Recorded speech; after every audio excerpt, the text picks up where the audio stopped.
to 85 if it was submitted on time and you followed the formatting. So only about 2% of the people that submit them does it actually hurt their paper, their final grade.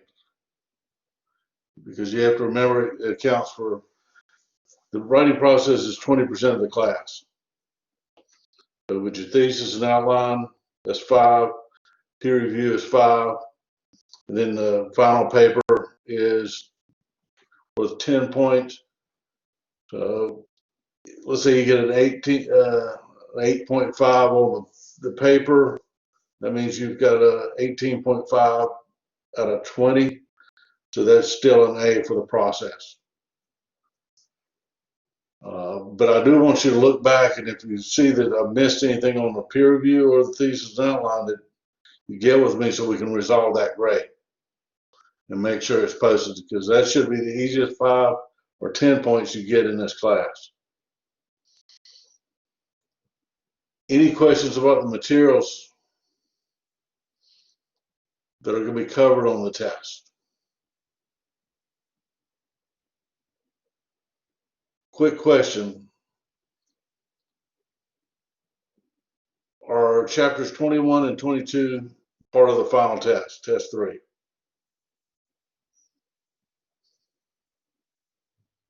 No. You are correct. I've received several emails on that from different classes. I just want to make sure everybody understands 21 and 22 are not part of test 3. And the homework assignments that are at the end of 21 and 22 are more for your personal enrichment than it is for testing purposes or grading.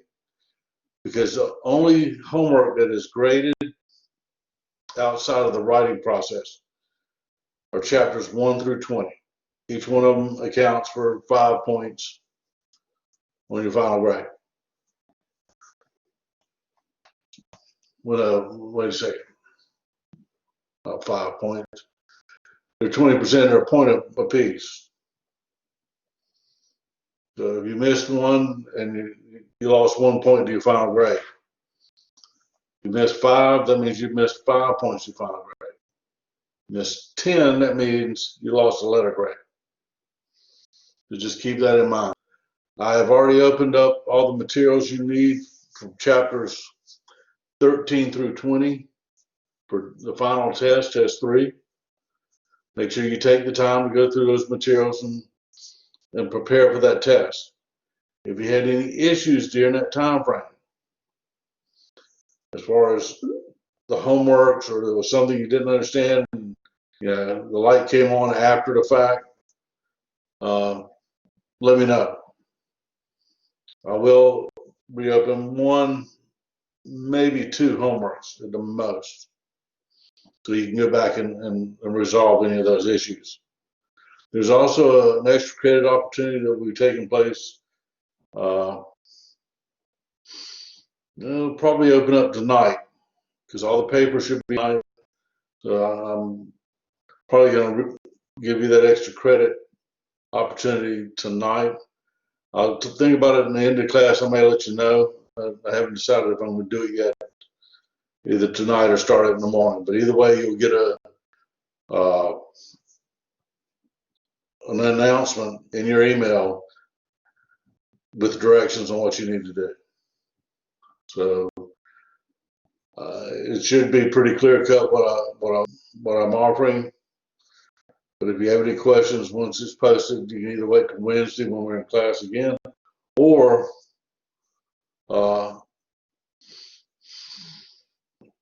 just send me an email. Either way, we'll resolve it. Okay. So let me share a screen.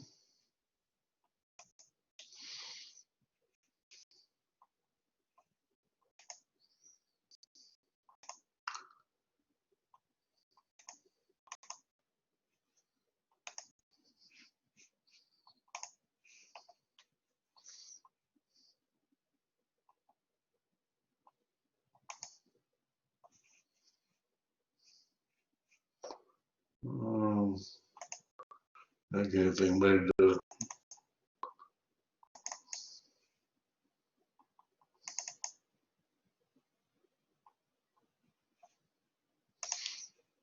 Open up.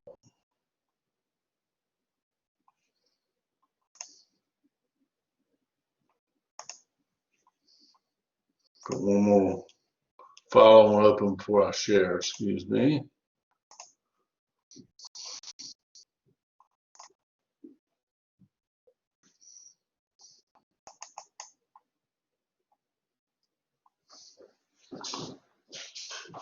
Okay.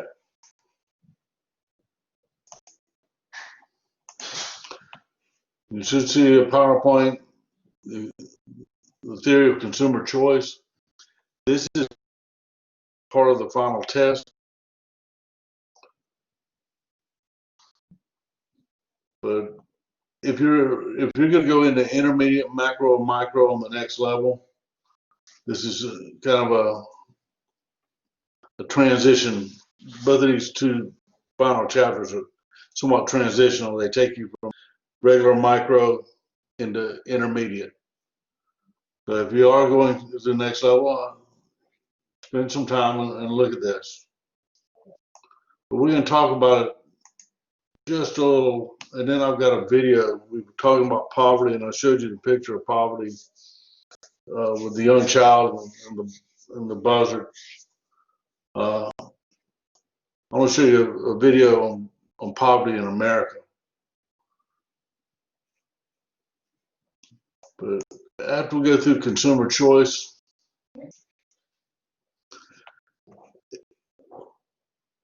when we look at consumer choice, and we've been discussing supply and demand, but covering a singular product and how it responded to changes in the other products, changes to you, to your environment. And we also looked at the supply curve, which is defined by the seller and how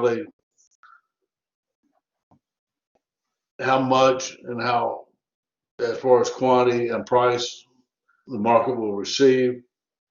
And remember, they're not going to offer anything where there's a negative profit. So if it costs them $3 to make it, they're not going to sell it for $2.90. They might as well go close the doors. Now there are conditions where they would remain open, but we covered those in pretty good detail prior to chapter 1. So in looking at this chart and this figure, now we're dealing with choices that consumers have. Just like we looked at the production possibility curve, where we looked at economies where they were either making guns or butters or apples or oranges or wool or beef. We're bringing this to the individual level, the micro level, and we're looking at individual choices that you as a consumer will make on two products. Now, on this figure, it talks about the consumer's budget constraint.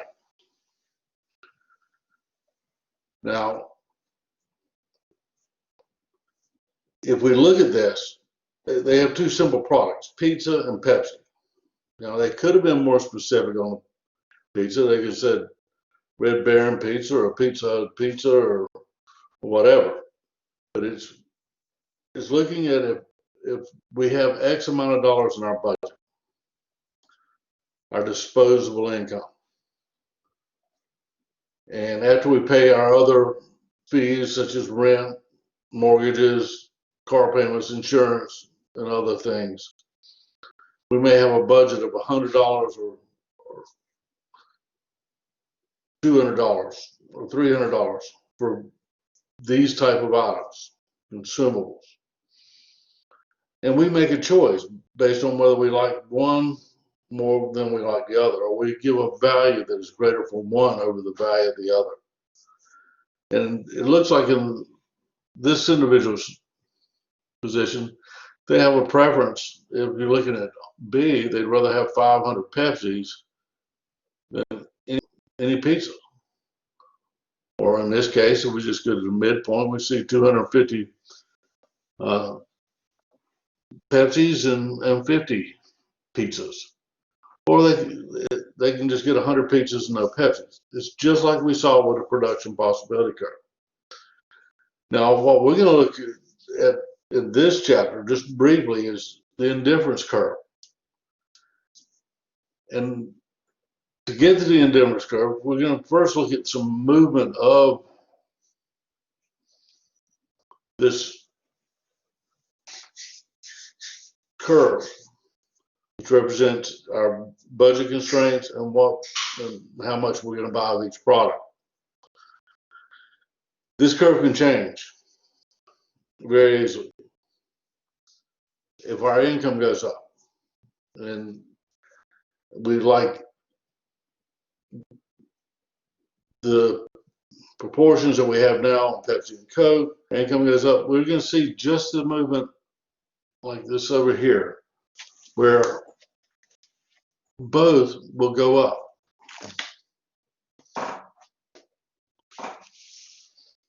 Or move outward. Really right here, we just see the movement outward. And this is just an increase in the consumer income. That's something we talked about very early on in chapter 3 and 4. As the income goes up, if we consider a normal good, we'll consume more. If we consider an inferior good, we'll consume less. Now, here we see a decrease in the price of Pepsi. And what happens here is we see that increase going upward. Now, if all we need is 500, we could actually see an increase in the demand for pizzas. And it would go the opposite way. If this was not the move, we said 500 is fine, then we may purchase more pizzas, and vice versa. Now, in this case, there's a decrease in the price of pizza. And it looks like a significant decrease. And now we're consuming more at the same price. So we can see the movement of the budget constraints. We could put any products on here. We could put Crest toothpaste and T-bone steaks. It doesn't matter. We're still looking at only 2 products in the process.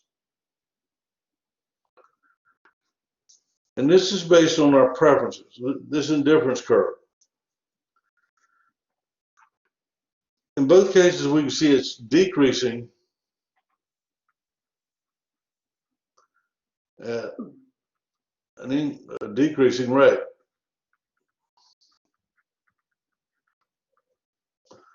So from here to here, if we would define the slope of this curve, as a run, is going to be greater than it is here.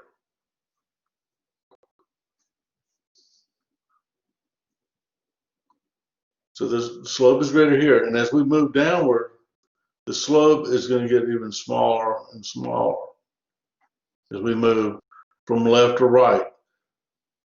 So this is what we call our indifference curve. And we'll see several of these. They just line up one after the other. But what we want to do as consumers, we want to maximize our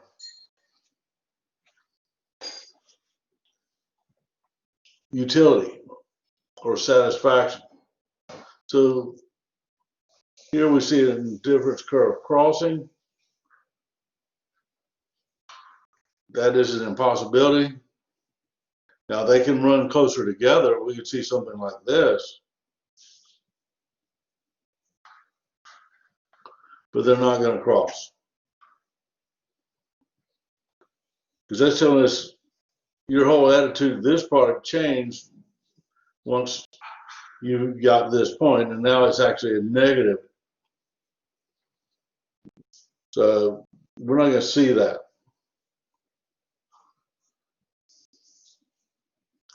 Here they talk about the slope. That's what I was just discussing. And all you need to understand is from left to right, as we look at the product, since this is a nonlinear curve, decreasing at a decreasing rate, This is going to be greater than this. And as we move down, so this is 6 is greater than 1. So this is going to continue to decline. And then after this point, the slopes will, if that's a slope of 1, the remaining slopes will be less than 1. Now, there are cases where we have perfectly linear curves or a right angle. In this case, we see an equal substitution, nickels and dimes. It takes 6 nickels for a dime, for 3 dimes. But we could also do quarts and gallons of milk. That would be linear as well. So if we're the dairy and we're going to produce, we can produce 1,000 gallons of milk. We're going to designate how much goes to the gallon, how much goes to half gallon, how much goes to the pint, and how much goes to the quart. I mean, to the half pints or whatever. So that's going to be a linear curve because we're either going to compare gallons to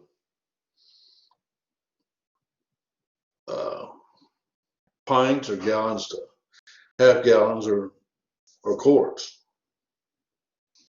So that curve will be perfectly linear. Now in this case, it's either or. Here we have left shoe and here we have right shoe. The expectation is we're going to produce at this level 5 and 5, 7 and 7, etc. Because if we produce 5 and then 7, that means we have 2 extra right shoes. So this should be a right angle situation.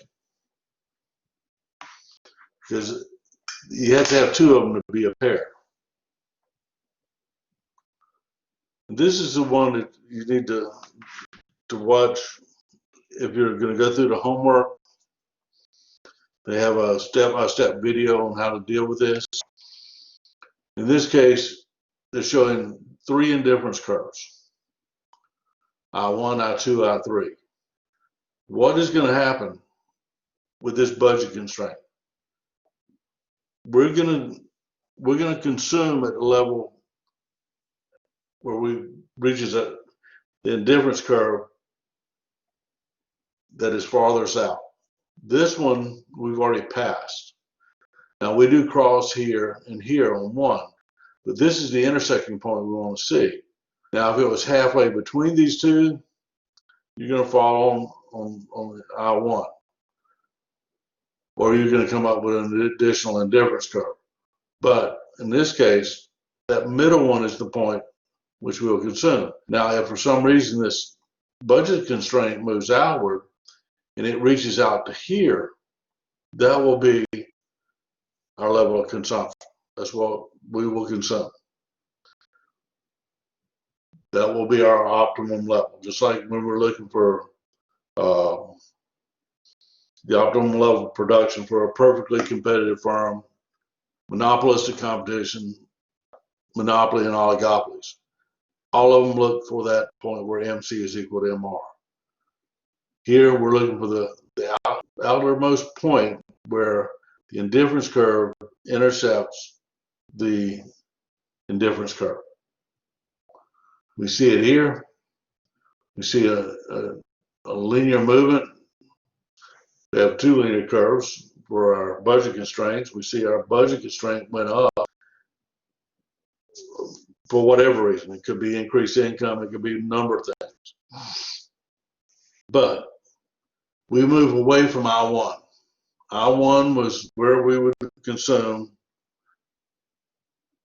if we were looking at this budget constraint. And it's the consumption of the 2 products, not 5 products, 10 products, a whole pantry full, just 2 products. Now, when this budget constraint goes out, say you get an increase in income, you get a second job or you get a big raise, this is going to be your new optimal. Now we'll see the quantity of the pizza go up. It appears the quantity of Pepsi will go up greater than the quantity of pizza. It doesn't have the dollar value of those, but it does tell us the quantity.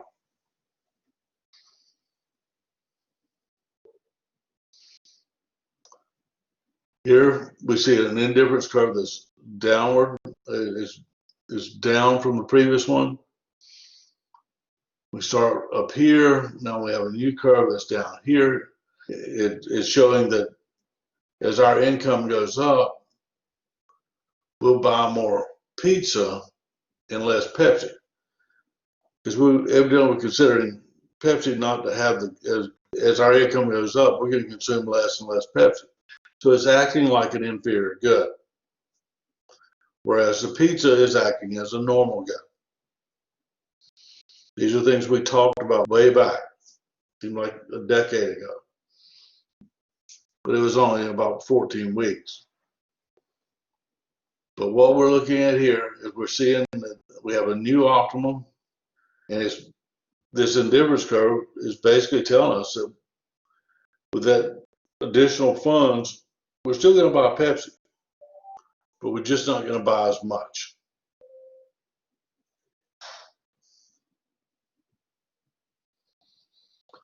Here we see a shift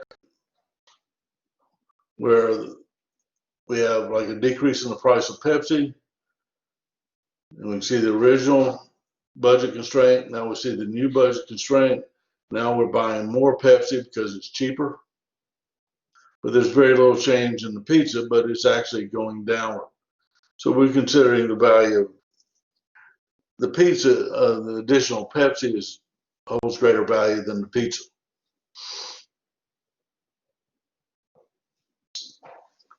Here they go through each one of the potential changes as far as indifference curves.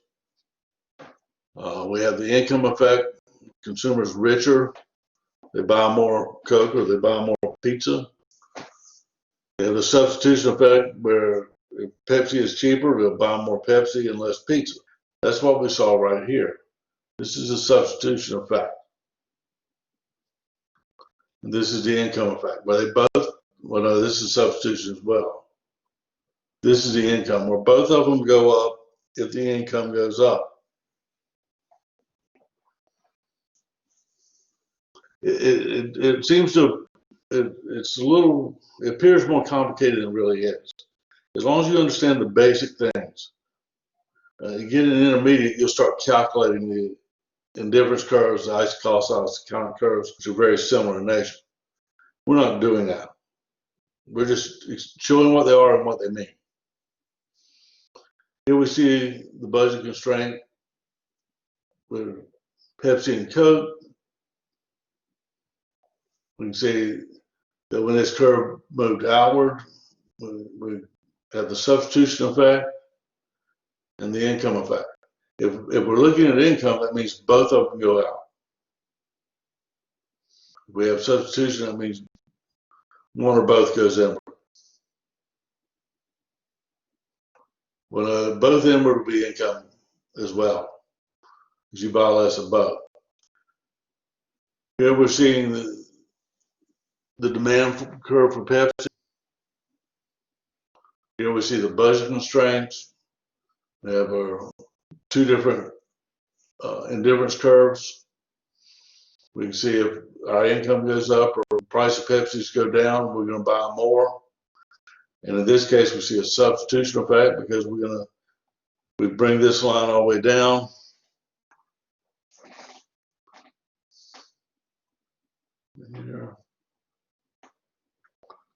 Here we see the quantity of pizza fall as the quantity of Pepsi goes up.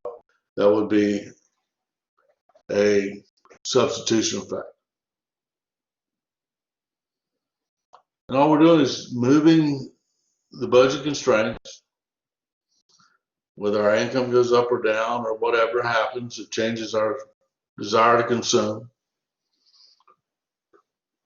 And we're making choices based on what we think is creating the greatest value for us.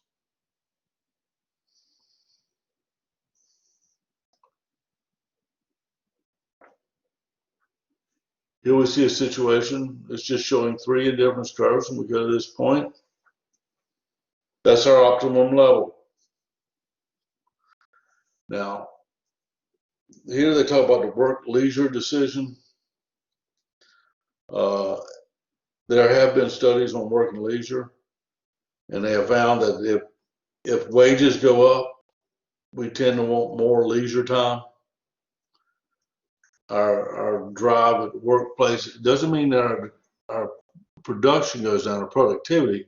It just means that we apply more value to our leisure than to work.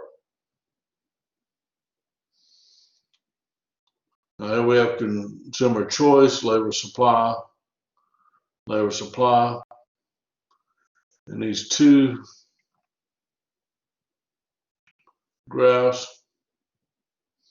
So the first one, it shows the movement of the indifference curve for consumption goes up. Here's our hours of leisure. So we intercept indifference curve 2. So our consumption will go up and our leisure will go downward. That's when wages go up. So we see that increased value placed on, well, this one is consumption versus leisure. Still a substitute effect. So they're choosing one over the other. They may be consuming just more expensive cars, etc. I saw a documentary recently on Chinese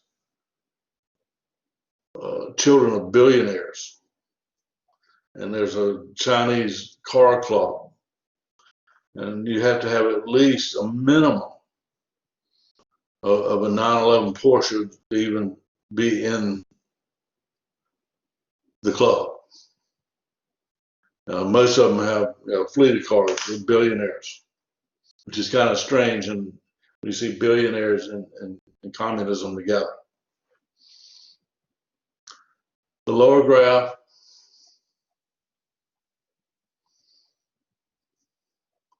you can see here the indifference curve is actually higher up than the previous one. And if our wages go up, we see both an increase in consumption and an increased desire for leisure activities, like being in the Chinese billionaire car club. In the past, we looked at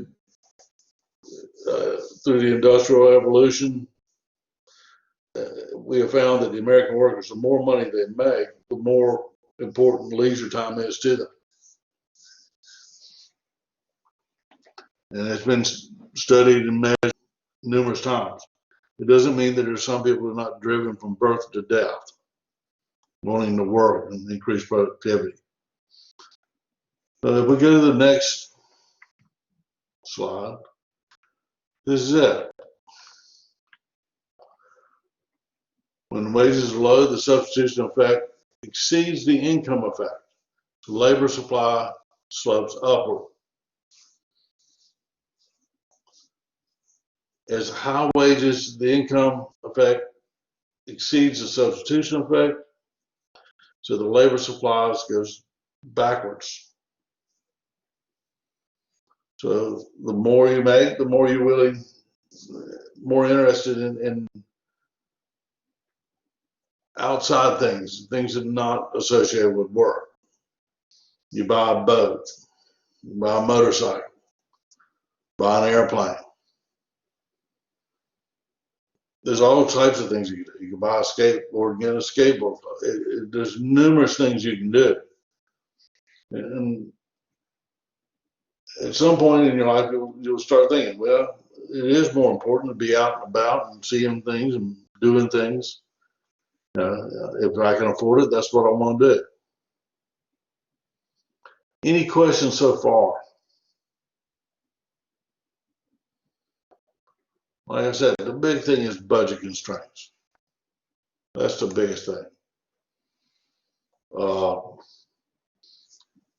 And as these change, we'll intercept a new indifference curve. We don't know if it's going to be outward or inward, but whatever it is, we'll make adjustments. If our income goes down, we're going to see our budget constraint fall.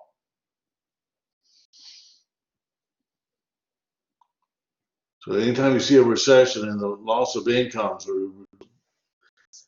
or the decrease in the purchasing power of income,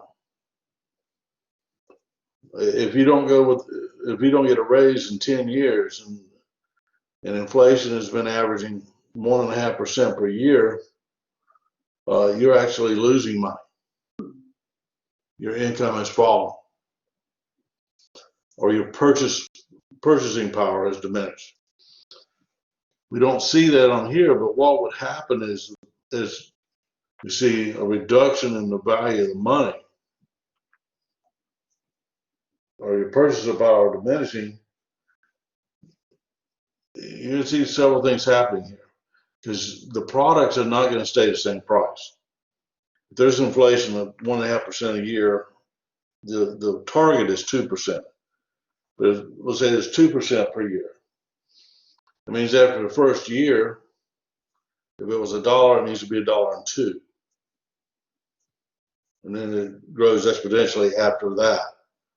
And if your income remains the same, you see these curves. The budget constraint will remain the same, but the difference curve will actually shift outward. So you'll be going closer to this center or inner ring. Any questions, comments? Okay.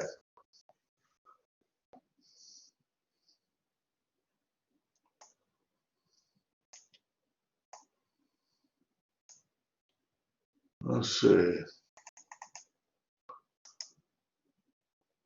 Copy this.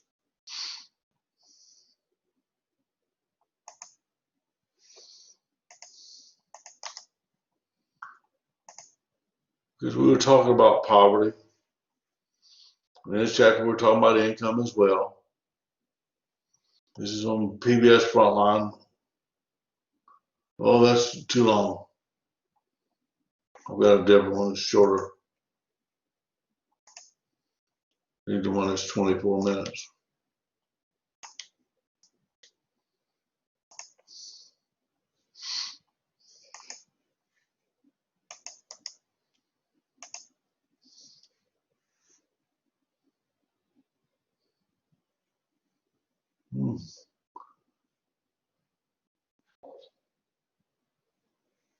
Well, we'll start with this. I'll cut it off at the end. We may watch the other half next class meeting. I do have an announcement for the next class meeting toward the end of class, so stick around.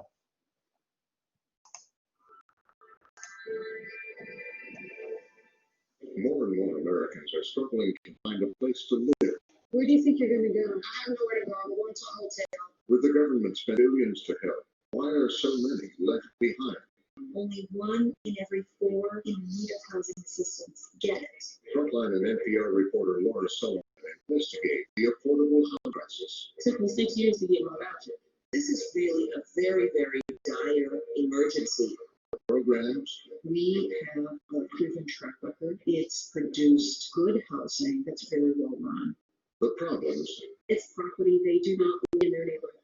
And if all the money is going where it should. What did you think when you saw the millions of dollars in kickback?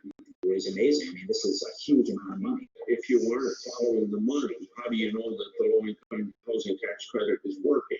Tonight, Frontline and NPR take a hard look at poverty, politics, and profit.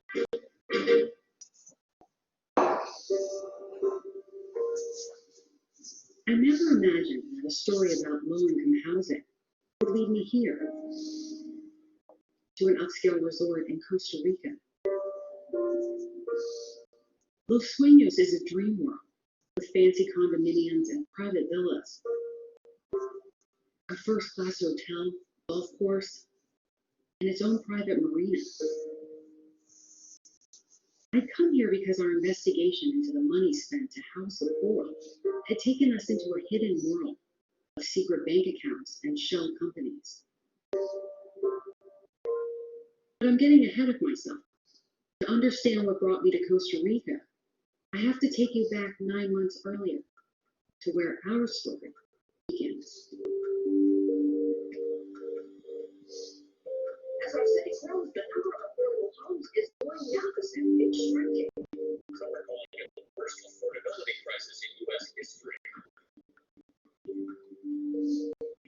Last year, we started spending time in Dallas, in neighborhoods like this, where making rent has been getting more and more difficult.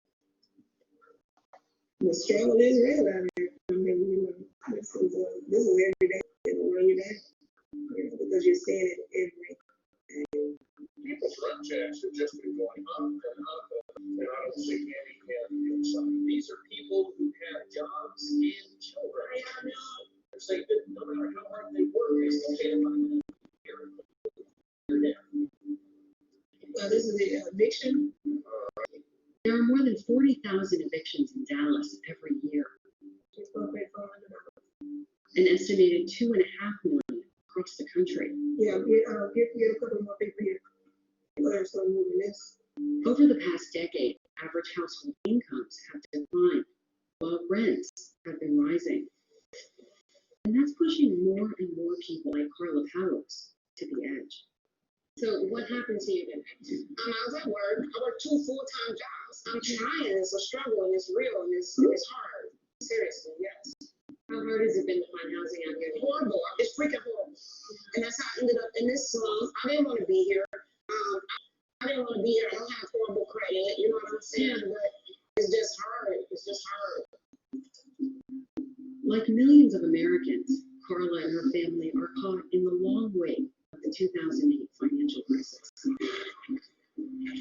What happened when we hit the foreclosure crisis is that all of a sudden, millions of families lost their homes. They became renters, competing in the same rental market.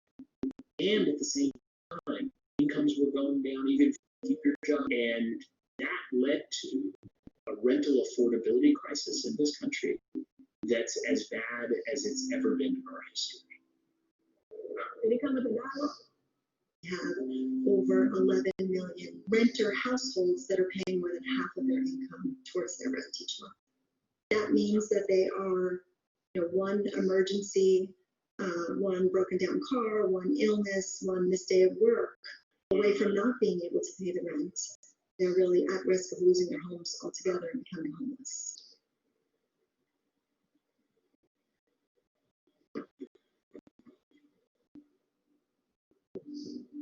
Every year, the federal government spends nearly $50 billion to help the poor with rent and get them on the road to better lives. Over the past year, we've been investigating the 2 key programs that try to do that, to see whether they're working the way they should and why so many people are struggling. In Dallas and elsewhere, we kept hearing how the largest of the programs, Section 8 vouchers, covers just a fraction of those in need. Section 8 applications. Thousands of residents have been fighting for a chance to get public housing assistance. When the vouchers are handed out, the response is overwhelming. This morning in the parking lot, a timber square of the city's plan to hand out the Section 8 applications. The voucher pays the difference between the monthly rent and what renters can afford. More than 2 million households use them, but wait lists can be years long. How big a deal is it to get a Section 8 voucher? Only 1 in every 4 households that are eligible for and in need of housing assistance get it. It was a dangerous scene. Thousands of people hoping for Section 8 vouchers ran for a spot in line. They're hoping to win what is essentially a housing lottery. So it's the 25% who have the vouchers that are the lucky ones within this kind of system. We wanted to see how Section 8 would work out for 3 of the lucky ones, homes in Dallas, which, like many cities, has a tight rental market. Farron Giles and her son have been staying at her ex-husband's for the past 2 months. We gotta walk kind of fast too, but we're not gonna get to school in time for breakfast. Gotta keep up. She's held a variety of jobs since moving to Dallas 7 years ago.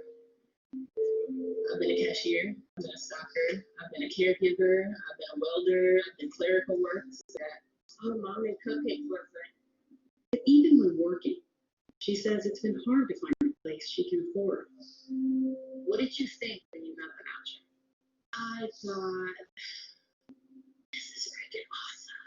Yeah. I felt like it was an opportunity for me to gain more stability. This area in general, I would like to get away from. What is it about getting out of this neighborhood? Work. I want to live near a place where there are better job opportunities. And it took me 6 years to get my voucher, but I got it. You can best believe I'm gonna utilize it. Yeah, do you guys accept the Section 8 vouchers? Linda Higgins says one unexpected event upended her life, leaving her so distraught and keeping jobs has been difficult. I was working at JCPenney, and my son died in 2002.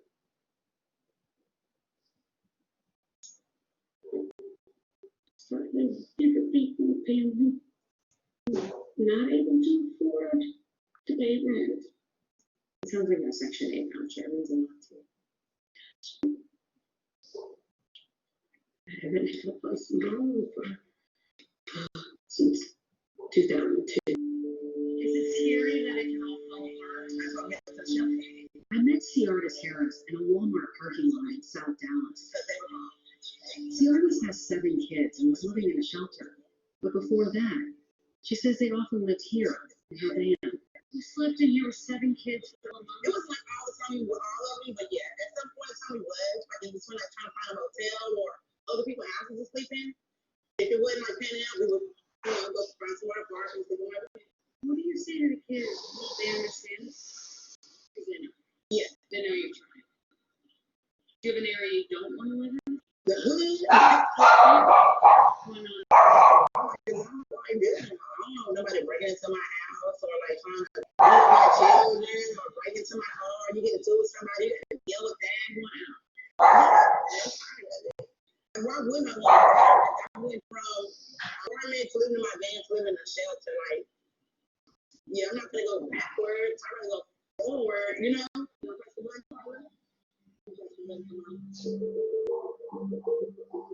We kept in touch with Farron, Linda, and Ciartis as they tried to find a place that would take their vouchers. They have up to 90 days, or they'll lose them. And what they're hoping for is one of the main goals of the Section 8 voucher program, the chance to move to neighborhoods with better opportunities. Researchers from Harvard and Stanford took a look at this and found conclusively for the younger kids, they're significantly more likely to finish school, go to college, finish college, get better jobs, earn more money, not have teen pregnancies, not get involved in crime and drugs. And the younger the kids are when the families make a move, the bigger the impact. Zip code is devastating. That's no joke. One of the hottest zip codes in Dallas is the northern suburb of McKinney. 3 years ago, it was ranked the best place to live in America by Money magazine. Today, the area is booming. New apartments are popping up everywhere. I was meeting a developer who's trying to bring more low-income housing to the community. Hi! I'm Laura. Hi, Terry Anderson. Terry Anderson has spent her career in the field of affordable housing. Nice of you to put this on. She's building an apartment complex here between McKinney and the neighboring Frisco. Awesome. Can you see it? Yes, let's go. All right, so tell me, what's this going to look like? There'll be 2 very large buildings in towards Anderson's plan is to build 132 apartments. It's Class A construction, and we're really excited about it. Some market rate, some at reduced or affordable rates, and some units set aside for Section 8 vouchers. But her plan hit a roadblock with the Frisco City Council. We thought we were going to have support, and instead the city actually called a public hearing for our property, and about 250 angry residents showed up. Some residents voiced concerns about traffic, others about overcrowding in their schools, and some were worried about having low-income housing in their neighborhood. Well, why did you pick this spot? Nicole Humphrey is a local opponent of the development. What is your concern when it comes to Section 8 and low income? The lifestyle, I feel like that goes with Section 8 is usually working maybe single moms or people who are struggling to keep their heads above water. And it's not, I feel so bad saying that, but it's not, it's just not people who are, I guess, in the same class as us, which sounds bad, but I don't mean that in a bad way. Some people would say, look, they maybe not had the opportunities. Their kids are not going to have the opportunities. Your kids are going to have in this neighborhood. Right. Can they share in that? The problem with that is I hear a lot of the unfair of, oh, we haven't been given this or not that, or haven't been afforded things that you might have been afforded. I don't look at multimillionaires and think, why don't I have a yacht? Why don't I have a private jet? It's a mindset. Like, Do you think that you maybe are stereotyping folks? oh, I totally am, 100%.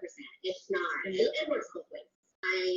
I'm definitely not a racist and I'm not bigot, but I think I hold a little bit of a stigma against people who are different. We don't want nomads. We don't want people who don't have roots. I just don't want that to be what my community is about. Okay, let's go right into whether White Anderson development and construction policy and letter support. A vote on whether to get the money she needed was brought before the Frisco City Council in March of 2015.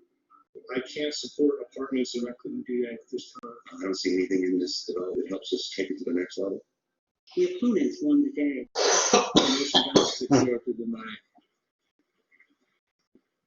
But even without local support, Anderson was able to line up loans and grants to move forward with construction. Then, more problems. Our superintendent, John Britton, issued a warning, a criminal trespass warning. The police have actually blocked our entrance. Have you ever seen anything like this in the years that you've been developing? I have not.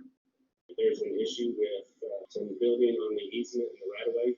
Frisco City officials say they support affordable housing and aren't trying to stop Anderson's project. They just want her to comply with the city's building rules. Anderson complained to the Department of Housing and Urban Development, which is now investigating whether her project is being discriminated against. It is a concerted effort to shut down development of a property they do not want in their neighborhood.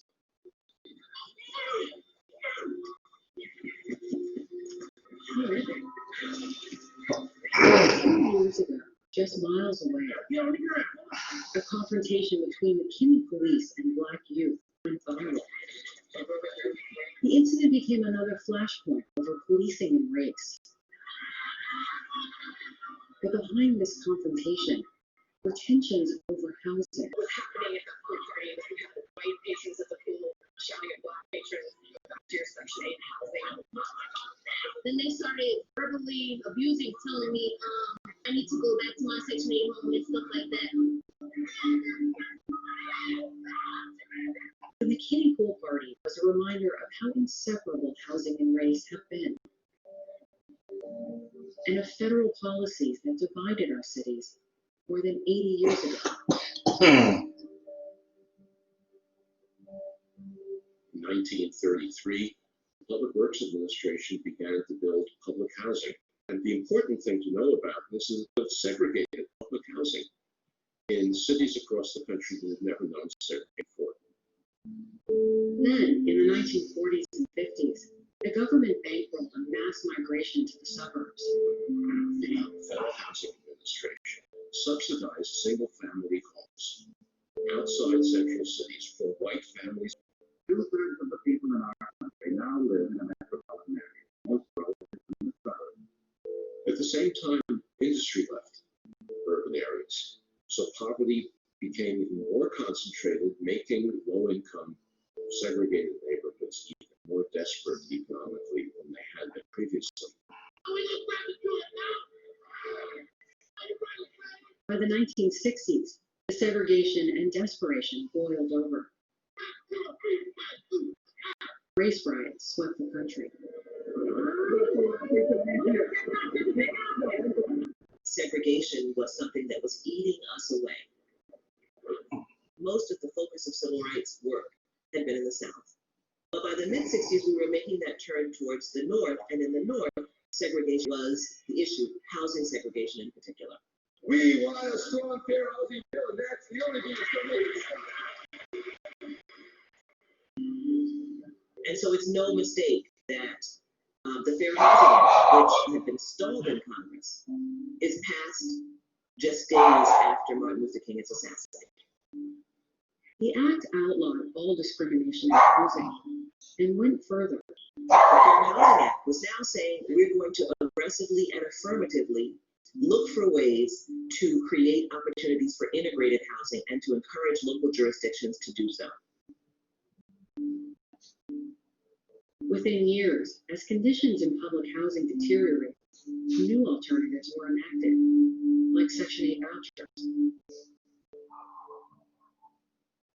So the Section 8 voucher program was created to continue assisting low-income people with their housing cost needs, right? So households could take their voucher and move to a higher income, higher opportunity neighborhood. Vouchers would help some of the poor pay their rent. But as old public housing projects came down, new affordable options were needed. And by the early 1990s, the government had launched a new construction program relying on the private sector. It was called the Low-Income Housing Tax Credit. And so the idea of the low-income housing tax credit emerged as a way to create a new public-private partnership that would allow more affordable housing to get built. The program would spur billions of dollars in private investment to remake the image of public housing. It would also open the door to a whole new set of players in politics. So you both were interested in the same thing. Back in Dallas, I met developers who were among the earliest to see opportunity in the new tax credit program. Together, Brian and Cheryl Potashnik became some of the most successful affordable housing developers in the country. I think at one time we were ranked in the top 10 and the largest in the state. They got their start in the neglected neighborhoods of South Dallas, areas where the demand for affordable housing was greatest, and the tax credit program was set up to help. Well, for instance, you can see The this. Potashnik showed me how the program works. The IRS gives billions in tax credits to the states, and the states award the credits to developers. So this is you guys. Who sell them for cash to investors, mostly banks. The developers use the cash to help build apartment buildings. And because taxpayer money pays for most of it, they can charge the lower rents that are higher. It's like when you buy a house, you have to put a down payment. That's your equity. That's the tax credits give us the equity to build the apartment costs. Could you build these properties without tax credits? No, and it wouldn't be possible to build the quality of housing without the tax credits. By the early 2000s, the Potashniks were making millions off their developments and looking for new opportunities beyond the inner cities. You know, we didn't have a very scientific process for how we found land. We'd get in the car and drive around. But we started driving north and west instead of south. What did you find when you got north? We found a good site. That site was in the northern suburb of McKinney. What kind of pushback did they get? Just how low you can't come. Many argued that there was already enough low-income housing in the community. But Betsy Julian, a leading Dallas civil rights attorney, says she heard other reasons at a public hearing in McKinney in 2003. I went to the ladies' room, and if you want to hear really ugly racial stuff, go into the ladies' room at one of those hearings. And what they say? Oh, I'm not going to repeat what they were saying, but they were talking about how the tax credit deal have to have Section 8, because that's what they really were afraid of. The Potashniks tried to get around the opposition and negotiate a political deal.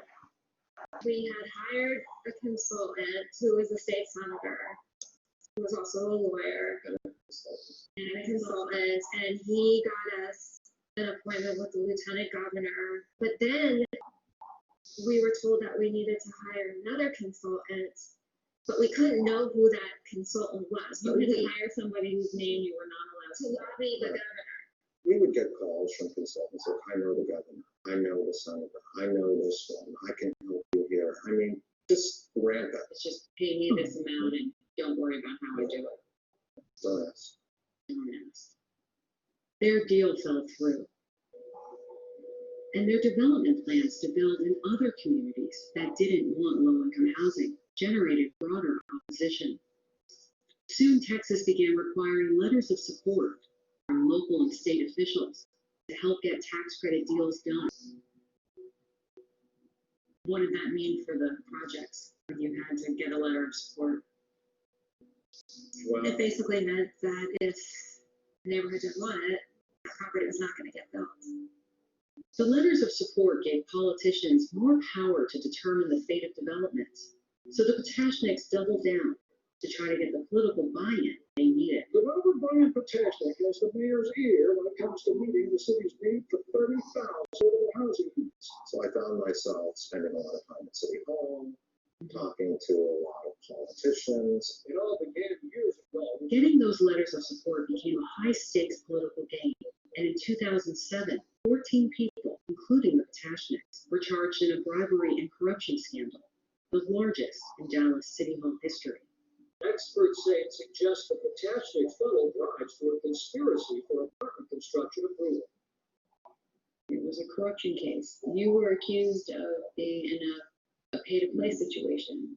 Why did you do it? If you want to use that term, then it becomes about access. And especially when the system itself is set up so that you need those people to approve what it is that you're doing in order to do business. There's a lot of pressure coming from a lot of different places. Certain decisions were made, certain things happened, and we should have walked away at some point from that pressure. We should have sacrificed those projects that were in question and just gone in a different direction. But we didn't. They pleaded guilty to conspiracy to bribe local officials. Brian Potashnik dashed away after receiving a sentence of 14 months in prison. His wife Cheryl was given 2 years of probation as this Dallas City Hall corruption scandal draws to a close. Nearly 20 states now rely on letters of support to help decide which projects to give tax credits to. Civil rights lawyers Mike Daniel and Betsy Julian say that's a major reason why so many projects end up in low-income neighborhoods. Why are the tax credit projects being put in low-income areas? They're being put there because it's easier to do. In opposition to it, and you don't have everybody mad at you. You get your deals done. After examining the tax credit program, they calculated that more than 90% of family developments in Dallas have been built in high-poverty areas over a 25-year period. They filed a lawsuit against the state that went all the way to the Supreme Court and helped set standards for fair housing nationwide. And in 2014, they sued the Department of Treasury, claiming the tax credit program perpetuates racial segregation. Our case was about the fact that tax credit properties were only renting in rural areas of the city of Dallas, and we were looking to get tax credit housing into some higher opportunity areas as well, which were predominantly whiter areas. That case is still ongoing, but it highlights challenges to affordable housing around the country and raises questions about whether the tax credit program is working as it's supposed to. Last November, I went to Chicago for an annual gathering of the tax credit industry. It takes a lot of players, bankers, brokers, law firms, consultants, developers, to put affordable housing deals together. Over the past 30 years, housing tax credits have helped build more than 2.5 million affordable units. The program costs about $8 billion a year, an amount that's been growing. But that hasn't kept up with the need for affordable housing, and that lack of housing makes for a booming market. Stacy Neckets is a vice president for one of the largest brokers or syndicators. Well, the housing market has been very robust, and so investors really like it. Why do the investors like it so much? Well, I think you're giving back to the community, but you're also able to get a good after-tax yield. How's business right now? Very strong. Yeah, demand is off the charts. The program is often described as a win-win. Poor people get good quality affordable housing, and the private sector makes money. Rick Lazio, a former congressman, now lobbies for the industry. People ought not to be getting rich off of this, but they ought to be incentivized to put their capital at risk and feel as though they can get a reasonable return. Is this the most efficient program? This is 100% the most efficient way to do it because the most amount of units built, which is what is required. You have a lot of different eyes on it because, again, you have the public and private partnership. So everyone's looking at it.